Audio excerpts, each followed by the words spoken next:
everybody. Welcome back to episode 2. This episode, we're going to cover Count Dracula. Yes. So in preparation, we watched several different movies spanning 70 years.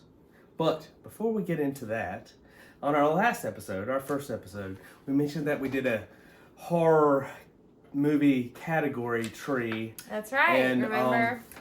Yeah. We never inserted the picture. No, but... and I don't know how to do that. So we're going to show that now. And if you just take a look at it, it is like a spider web, confusing. There's names of categories. It was a lot of fun to make, probably more fun to make than it is enjoyable to look at. I don't know, but it was fun to do. And if you take a look at it, maybe pause it and look at it, and if you have any critiques on how those categories are set up. Tell us what you think in the comments. Yeah, if you can figure it out. All right. So, yeah, the first one. Yes. Well, we have seen a lot of vampires recently. We have. We're kind of vampired out in a sense. I mean, maybe I'm not. Oh no, okay. As a horror culture, I love people vampires. I do too. I'm glad you love vampires. Even though there's a lot of vampire movies, there's not a whole lot of like Dracula movies.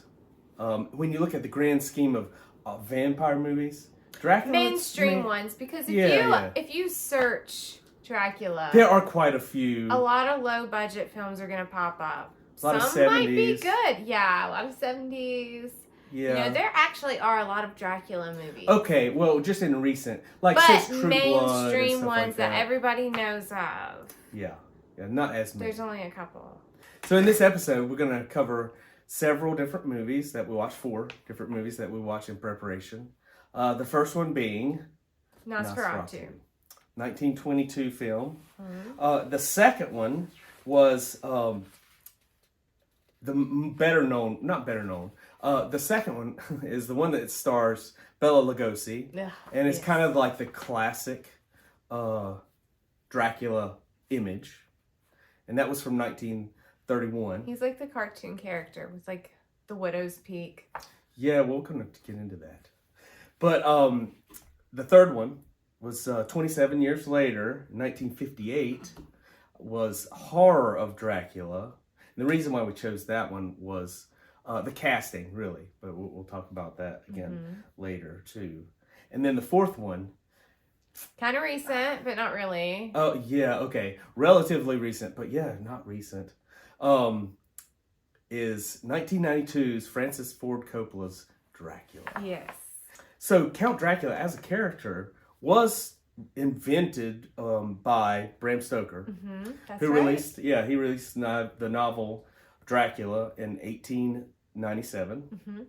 In the same year, he also released a screenplay for his novel, and the reason why is because he was trying to secure adaptation rights for his book, which is strangely prophetic. Yeah. And you know, like, why did he think to do that? In any case, he was thinking ahead of time. He was, and he was actually very right to do that. Yeah. As we'll see. So, but before the movies that we are going to review for this episode, there was that one other one that we couldn't find, and we didn't buy it. We didn't look to buy it. Oh, yeah, that's right. Yeah, it was The Death of Dracula, which was a year before Nosferatu in 1921. Hungarian film, silent film, obviously. But we're not going to be reviewing that one this episode. I want to see it though. Yeah. If we'll have to. Yeah. We'll have to look to buy it because it's not streaming on anything. It's definitely worth looking it up and checking it out. So now on to the first of our films, Nosferatu. Yes, and that's the creepy one with the teeth and the fangs, and he's bald. Yeah. Yeah, that's a silent film. And yep. he's not hot. No. This is like. This one is definitely not romantic. Like, right. He's scary. Like, we want him dead. He's not the romantic style of Dracula or vampire that we've come to grow and love. No. And, you know, that's interesting. You know, we're going to talk about the adaptation and the portrayal of Dracula in each of the different ones. In this one, the thing that this film I thought had going for it was a more accurate portrayal to Bram Stoker's the book. Dracula, to the book. Yeah. Yeah, he wasn't that great looking. Yeah, and the way he looked. Yeah. And he had long hair, though, apparently. Long hair, book, bald, long hair. hook nose, they talk about. Yeah. And the guy in Nosferatu, well, let's just say the guy who directed it was F.W. Murnau, I don't know. Murnau. Yeah, that's probably how you say it. I don't know. I just sounded it out. Right. He was played by Alex Schreck and played very well. It was a good character. The interesting thing about this movie... Yeah, tell them about the Count Orlok thing. Like, okay. who is Count Orlok? Why do we see that? Right. This is an obvious adaptation to Bram Stoker's book. And this is from 1922. This is 22. Yeah, this is 1920. Not too long after he wrote the book. Yeah, 24 years after the book was released. And so, so in the movie, there was only one copy of it that survived because there was a copyright battle. That's right. So he got in trouble for making that movie. Yeah, because he used the names, Dracula, and they changed some of the things. Like, well, anyway, there was Dracula, Renfield, the regular cast of characters, Harker, Mina or Nina as she's called. Yeah, Liz, Nina. And Lucy, but.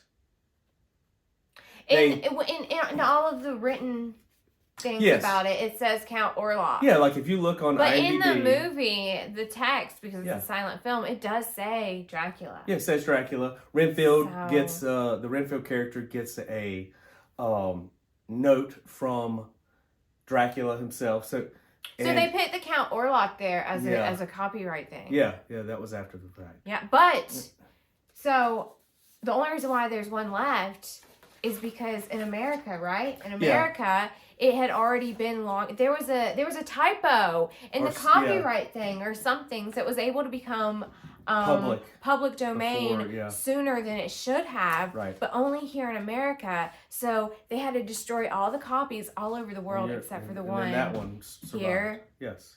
Here in America. Yes. Woo! And one thing I forgot to do that I wanted to do before we actually got into talking about the movies and reviewing was the cast of characters from the book and generally in the movies, but there can be differences in the adaptations. But of course we have Count Dracula. Mm-hmm. We have Renfield, his what we would say a familiar, his guy that he hypnotized and brainwashed, and now he's a slave to Count Dracula. And then we have Jonathan Harker, who is generally a solicitor, who is a real estate person who's helping contracts get done so that Dracula can purchase these, the Carfax Abbey and places in England. Jonathan Harker, Wilhelmina Murray, right?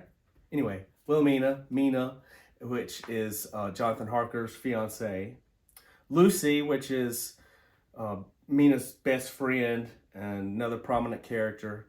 And then we have the polymath Van Helsing, who has taken on a life of his own in media.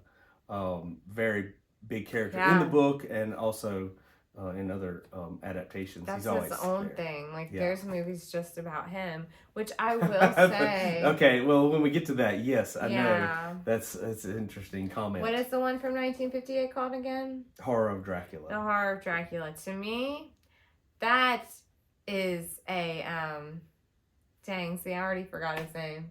Van Helsing. Van Helsing. It's a Van Helsing movie. That's a Van Helsing movie. Yeah, so it kind of is. That's true.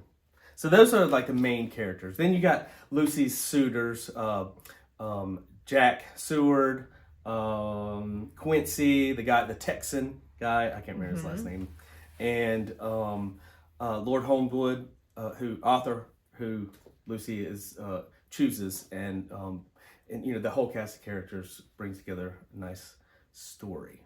And I would make a plug for the book. You should read the book or listen to the book, however you want to do it. It's really interesting, especially when you read the context of when it was written and a little bit about It's really Bram ahead of its Stoker. time. It was kind of progressive in one sense. Back to Nosferatu. Mm-hmm.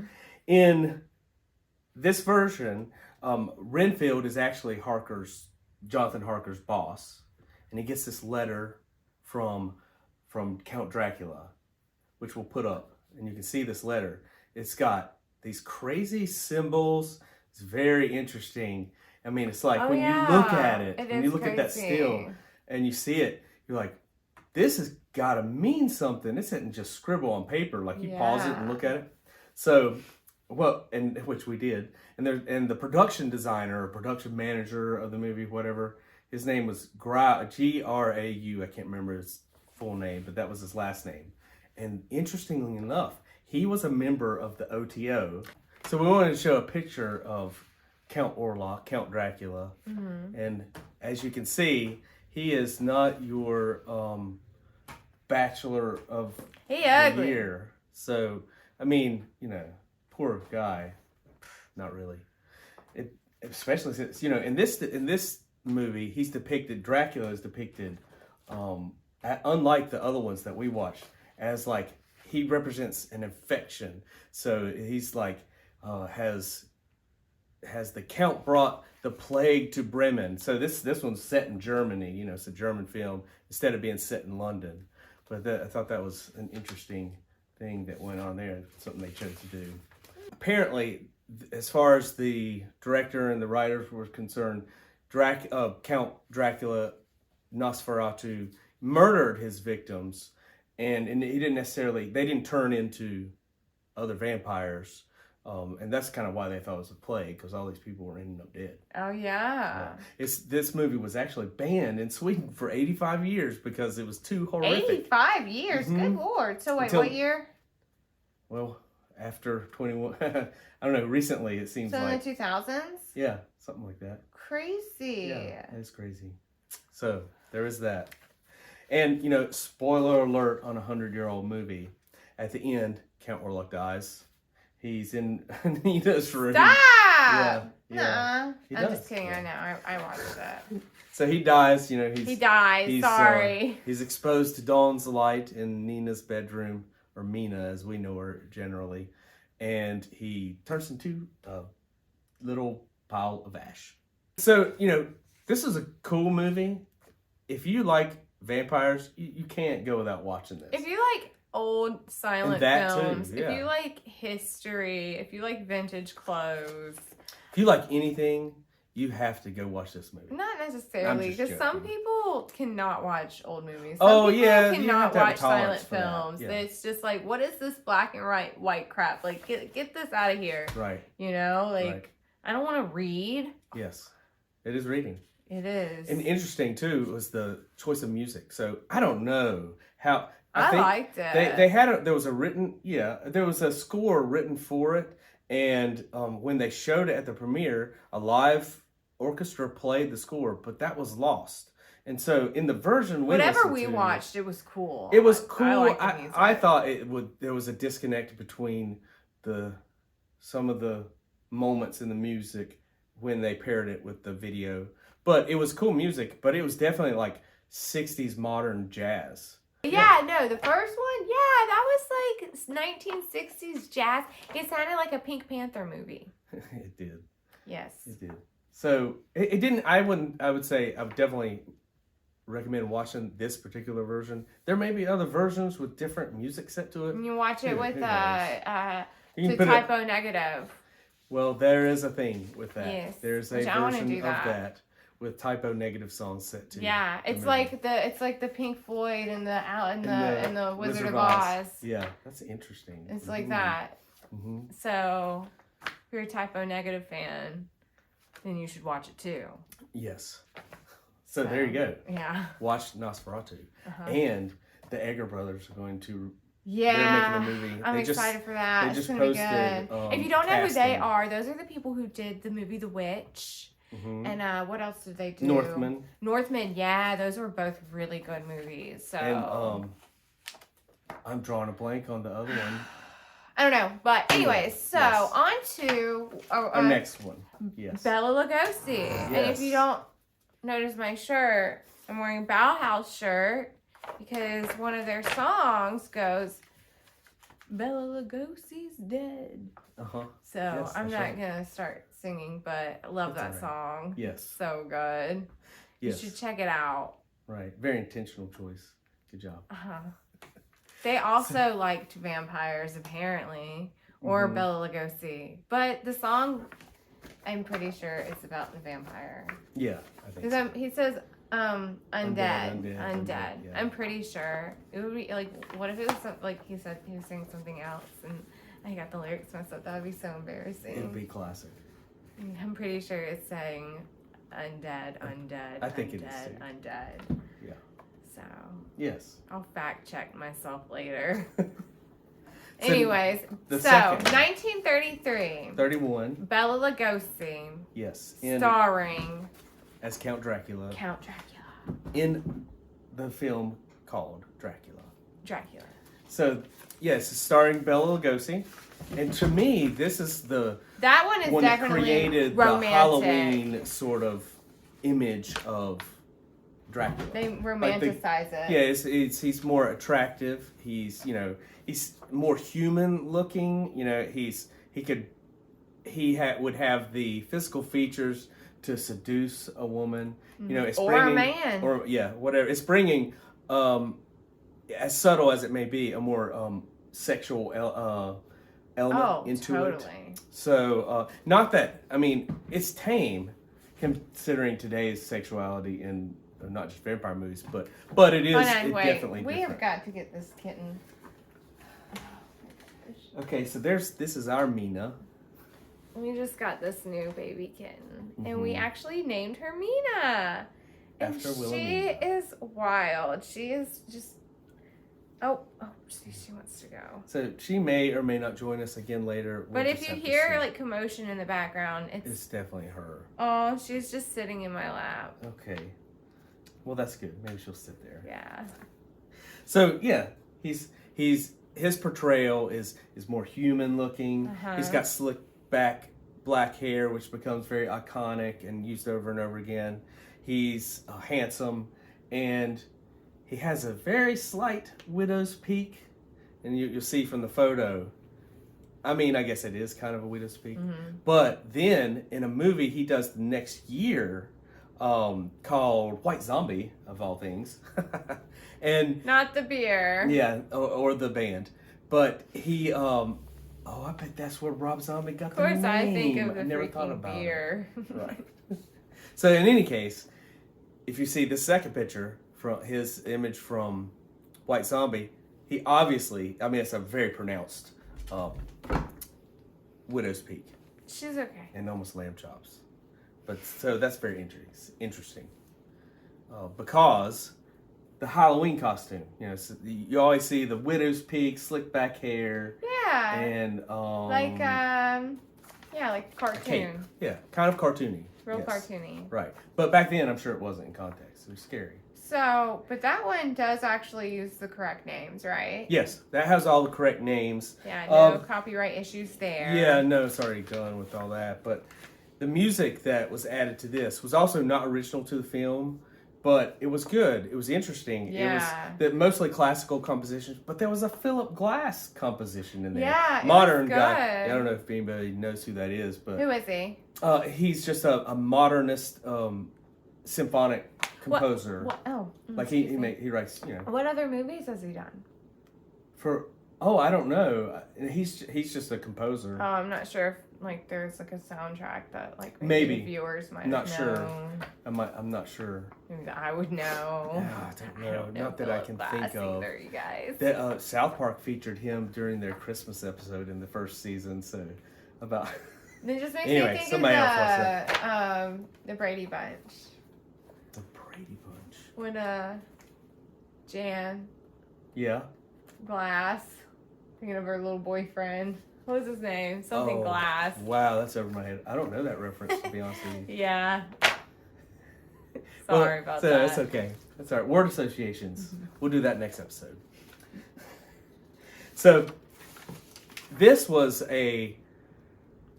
my issue with this movie is that it's a good movie. It's cool. especially when you consider its context. But it's a better movie than it was a book adaptation. Now remember, it wasn't that great as an adaptation. There's a lot of things they threw out of order and just left out. And that's true of almost all of them. Yeah. But the last one, which we'll talk about in a minute. So now on to the third movie. I really did like that one, though. It's very classic. And again, if you're, like, into vintage things and, like, old stuff, you should watch it, even if you're not, like, a horror fan, you know? Yeah, and it's not terribly horrific. Like, it's really especially not compared to today's standards. But it is compared to the next one that we're about to talk about, which is my least favorite. I didn't like this one. It was not scary at all. There was too much filler. I mean, they did a lot of narrative development that didn't include the Count at all. So this was 1958's Horror of Dracula. And that's why I said it was basically a Van Helsing movie, because it's barely any Dracula. It's all about Van Helsing. And first of all, it's way too bright. Like, the lighting the whole time is so very brightly lit. It's right on the cusp of that not spooky 60s at Technicolor sort of. Yeah, they're so excited that they had color. I think, it had something to do with that. But this movie, and the reason why we chose it was because of the casting. And two people in particular. Christopher Lee. Yes, we love Christopher Lee, even though I hated this movie.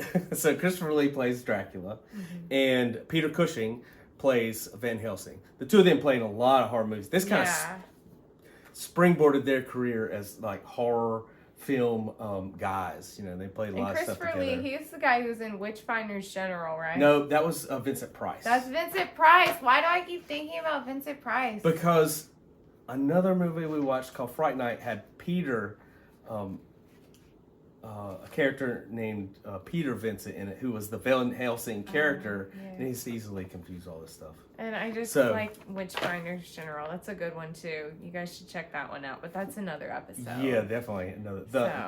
The Unholy Trinity. We are going to talk about that. Yes. Very soon. Yes. So anyway. So wait, then who's Christopher Lee? Christopher Lee was Saruman in he was the White Wizard in Lord of the Rings. He played in the Johnny Depp. The White Wizard. He played Johnny Depp's dad in that version of Willy Wonka. Oh yeah. You know, he was the dentist. Okay. And then who's the other guy? Well, Peter Cushing. Yeah, who's he? He's played in a lot of different stuff. He was Commander Hart. So when Princess Leia is being interrogated on the Death Star, and the commander who was there, that's Peter Cushing. Okay. So most people know him from that, probably more than his horror movies. I know that guy. In any case, they're a duo so that's cool. to be remembered, and they're notable. Okay, this whole time I was thinking of damn Vincent Price. Well, Vincent Price been in a lot of horror movies, so. And because we watched Fright Night, which we're going to talk about that last. Yes, right. And just a random one we threw in. Yeah, it's just random. It's outside of the four. You'll see why, though, when we talk about it. And, so, anyways. Yeah, so the 1959 one. The 58 one. 58. Yes. So it was, it had the regular characters, except through it all, they called Jonathan Harker a librarian. Yeah. I don't know, maybe that's He's not a librarian. Somehow correct. He's a real estate agent. Or a solicitor or something. Yeah. But the big thing was he was engaged to Lucy, which is not at all part of Bram Stoker's story. He arrives at the castle already knowing about vampires, and that he's the reason why he goes there is to kill Dracula. Yeah, there's no really backstory. It's just like they put him straight in there. He already knows what's going on. He knows about the vampires. Right. So. But he also, it's just they kind of flipped it all around. What's the Renfield character in that version? Does he know that Renfield is? No, it's not. He's not even in it. So there's no crazy friend? Not in that one, is it? I don't think so. And how does he know? I was thinking maybe that's how he already knew about the vampire situation. Well, I don't think we're told. It's kind of assumed. It's just kind of, whatever the viewer wants, Yes. Yeah. Leave it up to the viewer to make their own destiny about this movie. Right. And, again, spoiler alert on this 65-year-old movie, but in this one, Jonathan Harker is murdered by Count Dracula, which is like a real twist. And maybe that was their idea. They just wanted to do something new and different with the story. Fine, that's fine. You have Still artistic wasn't freedom with scary. that. It wasn't scary, but it did bring Christopher Lee's portrayal was a little bit different. It was still part of that classic evolution of Bela Lugosi's portrayal of him, but he had bloodshot red eyes. Yeah, like his This was acting interesting. and all that was good. He did a great job, but just the acting was movie, good. It just wasn't. The direction of it, Mm-hmm. the set, just everything. It's just my least favorite. Like I wouldn't. I would only watch it if it's streaming for free. If you're a Count Dracula completionist, you Then gotta watch it. You have to watch it. But neither of us are, even though we're doing an episode on Count Dracula, which I find very interesting. But I'm not. We're a not like completionist. I'm watching Dracula all. mega fans. No, I don't think so. Probably That's not. I mean, yeah. I guess you guys should watch it. Yeah, especially if you like Christopher Lee or Peter But Cushing. it was hard for me to pay attention. I'm not even gonna lie. I kept It's getting on okay. my phone. I kept scrolling on Instagram. It wasn't as engaging as either of the Yeah. first two. It's just too well And lit. it was in color, and there was sound. Yeah, but it was just too. It was too well Yeah, lit. it was wasn't distracting. spooky. A lot of distracting It didn't choices. pull me in. Right. So that was my least favorite. Yeah. So now on to the last official film of this episode, 1992's Dracula. Which that one Directed- I really liked. Yeah. You Directed know? by Francis Ford Coppola. He's done a lot Stacked of with good stars. films. Yeah, I mean, obviously, yeah. Apocalypse Now, Godfather. Yes. I mean, you know, What else? you can look it what up. else? Godfather. Yeah, a bunch. Apocalypse Now. I mean, I don't know what else you even need to mention. He's done a lot of great stuff. Yeah. Well, And I this didn't is know included. that. I Yeah. I know. suppose So the right. viewers might not know That's either. true. That's true. Yeah, so we have to like tell them like, Yes. okay, so what's so special about Francis Ford Coppola. Ford Coppola? You know what else is special about him? What? Well, not about him. His son, Oh. Roman. He Roman. did. I forgot what they titled what he was. Not a production manager, or second assistant to the director, or something like that. But he was involved in making a lot of choices on the effects and stuff like that, which was very interesting to hear them talk about the film while we watched through it and how. Oh yeah. You know, We some watched people. the commentary. Yeah, some people criticized the choices of effects. You know, in '92. I thought the effects were cool. They like were it wasn't amazing. supposed They're to be amazing. CGI. No. It wasn't supposed to be some mystical special effect magic. It wasn't movie. selling special effects. It was But- like bringing you back in time. Like you felt like it was Victorian. Like it was like old school effects. Like it was really cool. Like the vibes were totally Victorian. Like That was their intent too.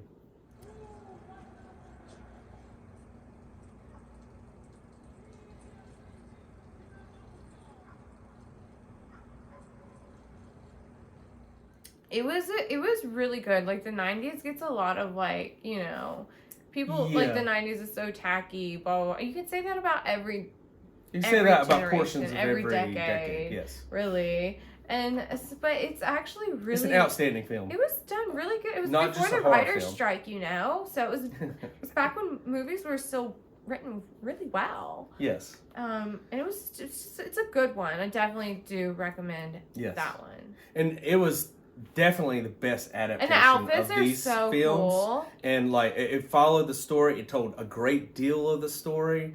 It included things that none of the other films It included. did kind of like take on its own little. We shouldn't spoil this version. No, I don't want to spoil this. Because There are a it's few things I want newer. to say about it. It does take on its own little lure, so to say. Yeah, okay. Well, that we will talk about. But first, let's talk about the cast. So, among the people, the less, you know, I hate to be, just honestly, It is what it is. the less known actors, The Richard D-list. Grant. No, I'm just No, kidding. They're no. not D-list. I'm just kidding. Sorry. Richard Grant played Jack Stewart. Mm-hmm. Carrie Yules played, I don't know how you say his name. Maybe that's it. Arthur Homewood. No, I don't know how to say his. Carrie the- Yules. yeah. I think it's ELWES. It's Yes. Yules. He was Princess Bride. What's his name? Anyway, Billy Campbell played Quincy. Those three were Lucy's suitors. Lucy was played by Sadie Frost. And then you have Count Dracula, played by Gary Oldman.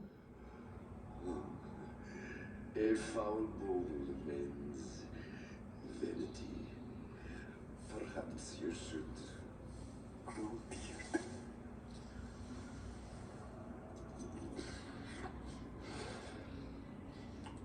Van Helsing, played by Anthony Hopkins. That was Gary Oldman? Yeah, that's Gary Oldman. What? I know. I had no idea. Yeah, that was Gary Oldman.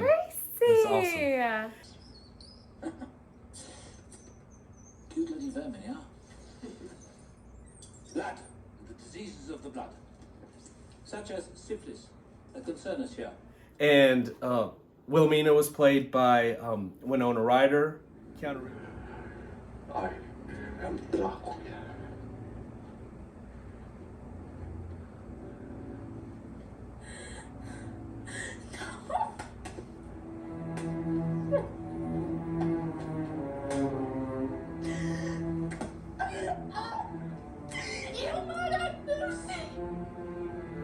Keanu Reeves played Jonathan Harker. You found Mina? I thought she was lost. We're to be married as soon as I return. Are you married, Count? Sir? And so Star-studded cast. Star-studded cast. It's cast very well. I meant to write down and mention the casting director's name, but you should look it up because this lady did a great job. Yeah, she did. And casting directors don't get as much. They really don't. Yeah, you can make or break a movie. It really can. But what you were going to say, well, let's talk about the portrayal of, Renfield was played by one of my favorite musicians. I know. Tom Waits. Can you believe that? He brought a lot to the... Tom Waits. Yeah, it's awesome. It's so good. It couldn't be anybody else in that film. Yeah.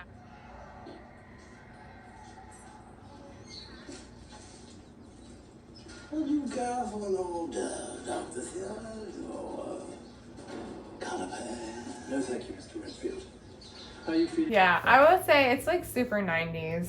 Yeah. Him being in it. Yeah, him being in it. And playing it. And his Right. like little hair. Uh-huh. It's so 90s. Yeah. He played a good crazy But it's guy. really good. It's not like, oh my god, I hope I'm not like 90s in a good way. Yes, of course. But, so the portrayal of the Count by Gary Oldman was really fascinating. I mean, you have, in the books, Count Dracula is old, hook-nosed, bald, with long hair coming down. He looks pale, like a realistic, and- like historic guy. Yeah, so he comes on the scene as this old guy, but in the book, he can turn into different He takes animals. different he can take different forms. A wolf, Old man. bat, Yeah. Rats, Rats, which- yeah. bats, yeah, and Wolf. a prince, and a prince. which is what brings the interesting. Or is the prince Innovation. just his true original form? And in the That's how they portray modern it. vampire sense of, we think of vampires that they're forever young and forever beautiful. So is the prince version just him when he was turned? That is his forever. that is part That of the is story, his true self if we would look at it in a modern right? vampire sense. And in Bram Stoker's creation, it wasn't like that. His old monstrous look is his true form. That's his true form.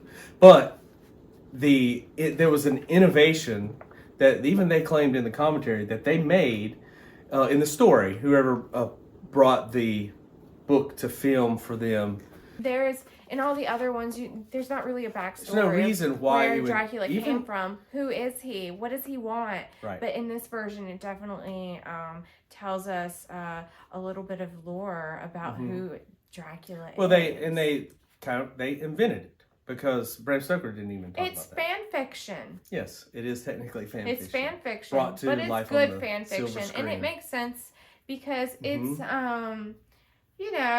it's not far off from things that we learned about in middle school Yeah. About vampires? about Transylvania. Oh, Okay. Yeah, that makes more sense than studying in middle school. Yeah. Yeah. So there's a little bit of history they Yeah. insert into it. Yeah, whenever you take world history. I took it was like the 7th grade. Yeah. Yeah. So. So this innovation though. So we watched after all of these, we watched Fright Night, Just which for was fun. an 80s movie. It's Wasn't goofy. supposed to be part of this, but It's I hadn't goofy, watched but it in it's 30 serious. years, and I wasn't aware of how maybe influential it was. Yeah, so this Maybe was my first time subconsciously. watching it, and just hearing the name Fright Night, I'm thinking, okay, this is It's gonna gonna be be some cheesy. bad, cheesy 80s movie. But it looks like it was probably rated PG-13, No, it was but R. it's not.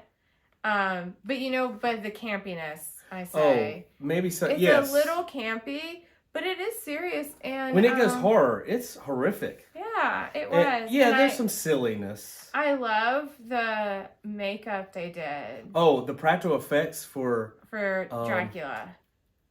oh, Is he that for Dracula? him? Yeah. In Well, Fright he's Night, not he's called not called Dracula, Dracula. but he's definitely Dracula. I mean, they bring It's a a coffin very in, he moves in similar as a neighbor. story. It's like a modern take. It takes was a place in modern take, 80s. yes. But the innovation that they claim in the writing for Francis Ford Coppola's movie, it feels like they used the same thing in this movie, or a very similar thing with he recognizes the girlfriend, that whole thing. Yeah. But this was That's this true. was 6 years earlier. Anyway, it also, I feel like, influenced Lost Boys a little bit too, but I don't know. We're really not talking about that movie. Maybe we'll Only another in one episode. sense. Yeah, just the one sense. Just about the mom inviting the vampire into the house because she thinks he's so nice and Just like in everything. Lost Boys. Just like in Lost Boys. But They that's didn't have a really it, relationship. Yeah.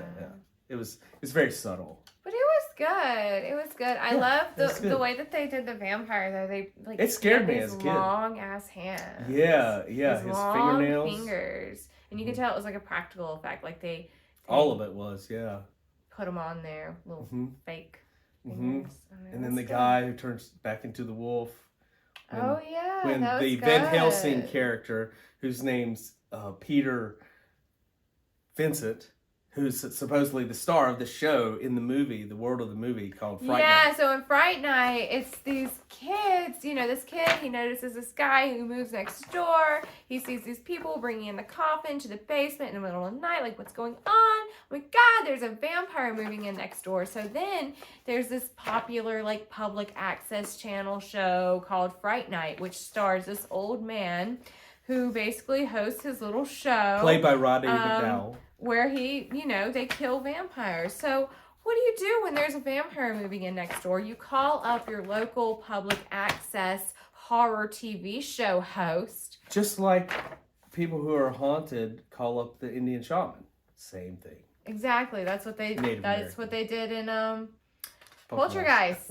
Sorry. It is. Just made me think of that. But true. So Yes. he represents the Van Helsing type character because he's the horror show host, so he's an expert in this kind of stuff. Right.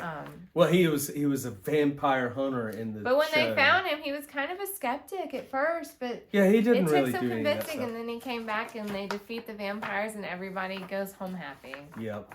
Except for the people who died. Yeah. Yeah. Except for those people. All right, so now on, we did want to make some honorable mentions. We did. Because we didn't include all the iterations of Dracula. Dracula. So, And this is Dracula only. We're not talking about Lestat or Robert right now. no, neither of them. Well, not Robert. Edward. I mean Edward. Oh my goodness.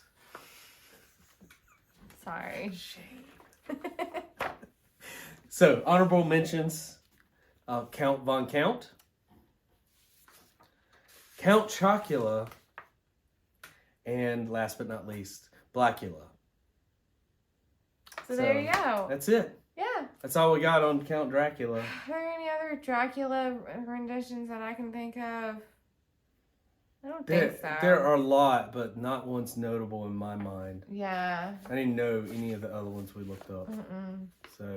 So, yeah, there it is. I think that you guys should definitely check watch them out. Yeah, all of these films.